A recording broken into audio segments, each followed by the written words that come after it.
কেন, কারণটা কি? কি কারণে আল্লাহ পাক আমাদেরকে জাহান্নামে দিবেন? আমাদের মধ্যে কিছু মানুষ এমন আছেন যাদেরকে আল্লাহ পাক জাহান্নামে দিবেন। হোয়াই, কারণ কি? আবার কিছু মানুষকে জান্নাতে দিবেন, কারণ তো আছে নাকি নাই? অবশ্যই আছে। দুইটা জায়গা আল্লাহ পাক নির্ধারণ করে দিয়েছেন। একটার নাম হচ্ছে জান্নাত, একটার নাম হচ্ছে জাহান্নাম। কেন জাহান্নামে দিবেন? জাহান্নামে তো দেওয়ার কথা না, কারণ আল্লাহ পাক আমাদেরকে মহাব্বত করেন, ভালোবাসেন। কিন্তু কারণ কি? কারণ যেই কারণটা হওয়ার পরে আল্লাহ পাক আর থাকতে পারেন না। কারণ আল্লাহ সুবহানাহু ওয়া তাআলা, বিকজ আল্লাহ সুবহানাহু ওয়া তাআলা created us by the hand of কুদরাহ।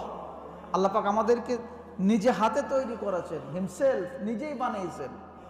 কিভাবে নাক দিতে হবে, কিভাবে কোন জায়গায় মুখটা রাখতে হবে, কোন জায়গায় হাড় সেট করলে পারে সেটা সুন্দর হবে, আল্লাহ পাক নিজে হাতে ড্রয়িং করেছেন মায়ের পেটের ভেতরে আমাদেরকে। তো এই মহাব্বতের বান্দাগুলোকে কি কারণে আল্লাহ পাক জাহান্নামে দিবে? অনেকগুলো কজেস আছে, অনেকগুলো কারণ। তার ভেতরে আমি কয়েকটি কারণ ইতিপূর্বে আলোচনা করেছি। নাম্বার 1, শিরিক, অংশীদারিত্ব, পার্টিসিপ, মানে আল্লাহ পাকের ওয়াহদানিয়াত, আল্লাহ যে এক এবং একক সত্তা, এইটার বিষয়ে কোনো সন্দেহ নাই।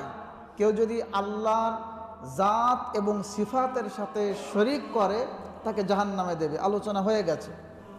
নাম্বার 2 বলেছিলাম, যারা নামাজি নয় আল্লাহ তাদেরকেও ধরে ধরে জাহান্নামে দিবে।